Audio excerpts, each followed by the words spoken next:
네, 안녕하세요. 시사발전소 한지입니다.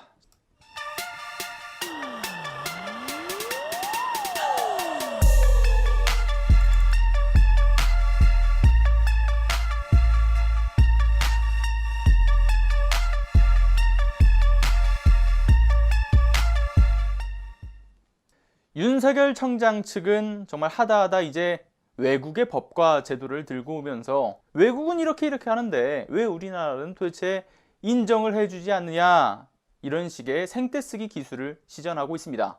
윤석열 청장 측은 지난 7일에 이런 주장을 펼쳤었죠. 미국 연방 판사들의 경우에는 학력과 경력 그리고 정치 활동은 도대체 무엇을 했고, 언론사항, 그러니까 세평등이 정리된 이러한 책들이 전부 낱낱이 공개가 돼서 이를 누구나 볼 수가 있다.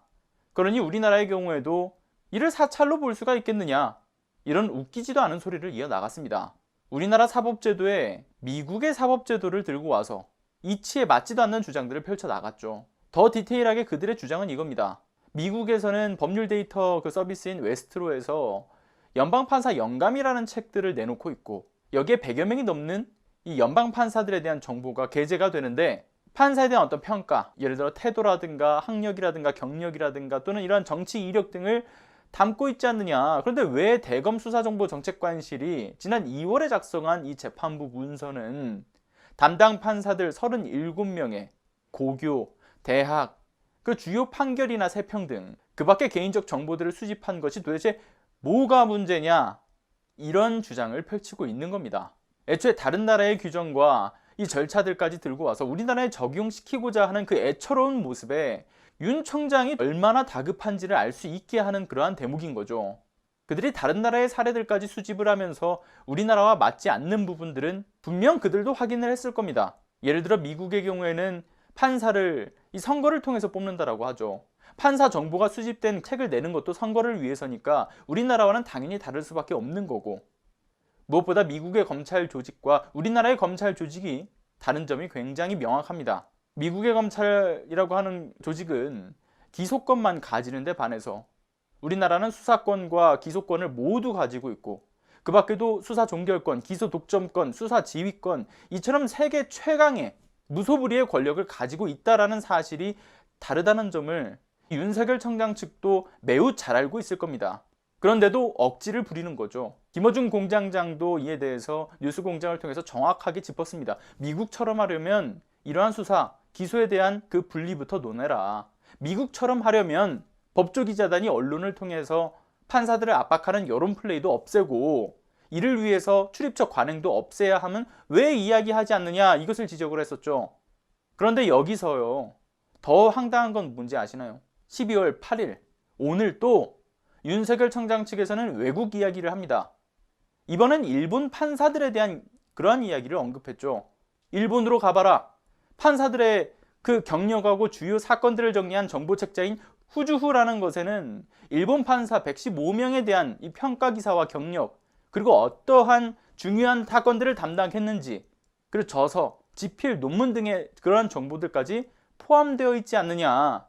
자꾸 이렇게 다른 나라는 이러는데 왜 우리나라는 이거 가지고 문제 삼느냐, 이런 생떼쓰기가 사실 그 본질부터 이치에 맞지 않기 때문에 굳이 언급하기도 민망합니다.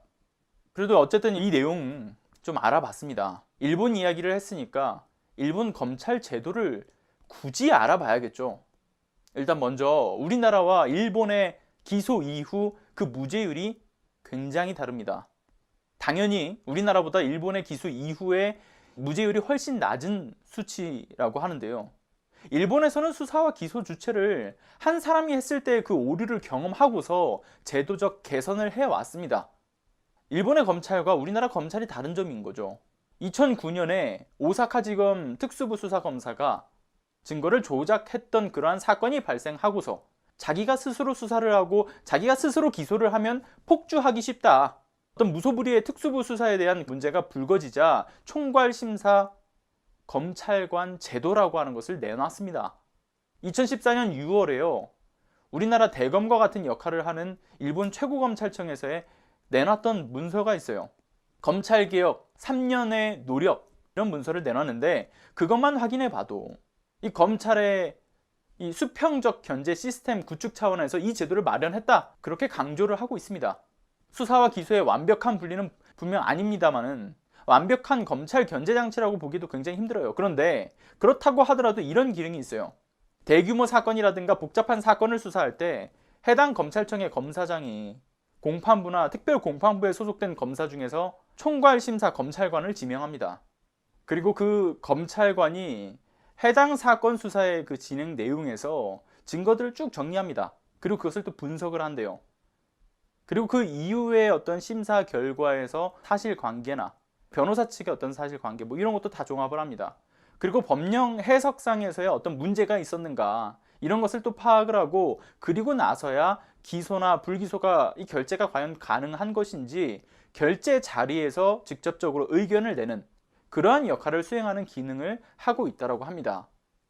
그러니까 무엇보다 이들이 수사와 기소의 분리를 이뤄내진 못했다고 하더라도 기소 과정에서의 그러한 오류를 범하지 않도록 하는 수평적인 견제 장치를 만들어 놨다 이겁니다. 이것도 뭐 문제점은 분명히 많습니다. 그런데 적어도 지금의 우리나라 이 검찰의 모습과는 상반된 모습이라고 하는 거죠. 굳이 자꾸 일본의 그 검찰 제도를 끄집어내는 윤석열 청장 측에 좀 대해서 이러한 팩트는 좀 알고 얘기해라 라는 걸 얘기하고 싶은 거죠. 여기저기 다른 나라 검찰들은 이렇게 한다, 판사들의 세평 수집은 정말 아무것도 아니다, 이런 식으로 문제의 본질을 계속해서 흐리게 하는 심산인데, 정확한 것은 다른 나라의 법률과 우리나라의 법률, 그리고 그 조직의 구성, 그리고 그 절차가 엄연히 다르죠. 이걸 받아들이는 그 이해 관계조차도 정말 다릅니다. 그것이 중요한 거죠. 다른 나라도 이러니까 우리나라도 이래야 돼. 그러니까 헌법적 해석을 다시 내놔. 이 무슨 허무맹랑한 소리고, 법을 배운 자로서 이 얼마나 민망한 소리일까요? 그리고 이뿐만인가요? 지난 4일 날에 현행검사 징계 절차가 굉장히 부당하다, 법무부 장관이 징계위원 대부분을 직접적으로 이렇게 위촉할 수 있게 하니까 공정성을 보장할 수 없다라고 이야기를 하면서 헌법소원을 제출을 했죠. 그리고 해당 조항의 효력을 정지해달라는 가처분도 신청을 냈다라고 합니다. 거기에 7일에는 윤석열 청장 측에서 헌법소원 가처분 추가 서면을 제출했다라고 하는데, 이게 또 가관입니다. 또다시 외국 검찰청장을 예로 들고 있어요. 징계 관련한 외국의 입법례를 근거로 또 제시를 했다라고 하죠. 근데 또 여기서 웃기게도 일본을 얘기합니다. 일본의 경우에는 검찰청장 임명과 해임을 내각에서 한대요. 그 얘기를 강조를 합니다. 그리고 징계권도 역시 내각에 있는 상황인데 결국 국무회의에서 징계 여부를 결정하게 하는 거고, 이는 우리도 따라야 된다. 그리고 독일의 경우도 마찬가지인데 법관이나 검사의 중징계를 직무법원에서 하게 되어 있다, 이렇게 말합니다. 우리나라에서의 적법한 절차를 무시하고 정의 실현 기관이라고 하는 검찰의 그 수장이라는 자가 국회에서 심의하고 국회 인사청문회를 거쳐서 나를 임명했으니까 징계 해임 역시도 국무회의에 준하는 심의 절차를 거쳐라. 어렵사리 나를 임명하지 않았느냐, 그럼 그 임명에 준하는 나를 대우해라, 이런 거 아닙니까? 이러면서 없는 절차도 어거지로 만들고 있습니다. 그러면서 자꾸 여기저기 다른 나라의 법령과 그 입법례를 들고 와가지고 우리나라 헌법과 이 법률 자체를 죄다 자신의 입맛대로 바꾸고자 하는 그 검찰청장의 횡포를 보고 있습니다. 그리고 여기서 특히 자꾸만 일본의 예를 들고 오는 상황이라고 말씀을 드렸죠. 그렇게나 사실 일본 법이 좋으면 일본으로 좀 국힘과 함께 떠났으면 좋겠어요. 자꾸 한국에서 일본 찾지 말고 좋으면 일본으로 귀화를 하면 되는 거 아닐까요?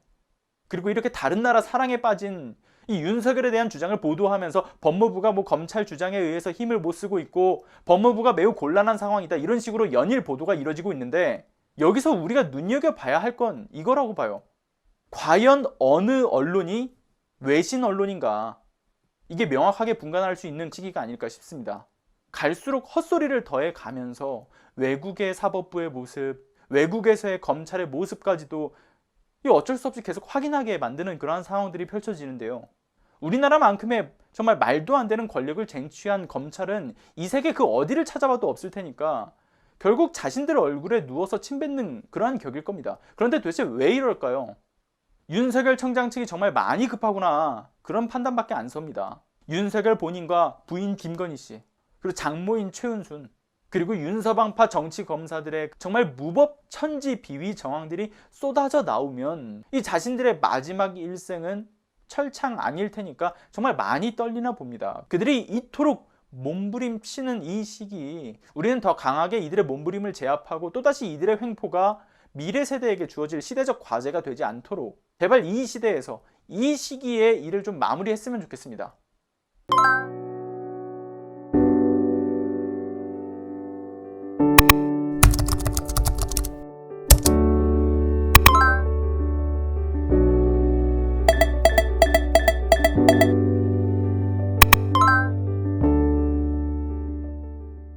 안녕하세요. 시사발전소 소장 한지입니다. 시사발전소는 진실을 찾는 민주언론으로서의 역할을 다하기 위해서 다양한 방법으로 활동을 이어나가고 있습니다.